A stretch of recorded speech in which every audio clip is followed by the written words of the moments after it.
కాలంలో పునాది మెట్లుగా చేర్చరా జీవితం అంటేనే ఎగిసిపడే అలలే కదరా జీవితం అంటేనే ఎగిసిపడే అలలే కదరా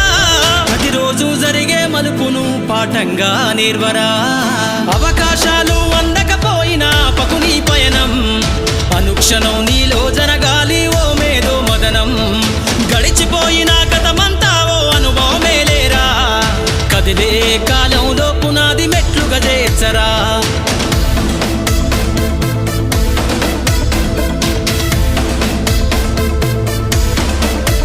దండుగా కదిలిన సీమన నడకను చూసి నేర్వాలి ఐకమత్యం ఎదురే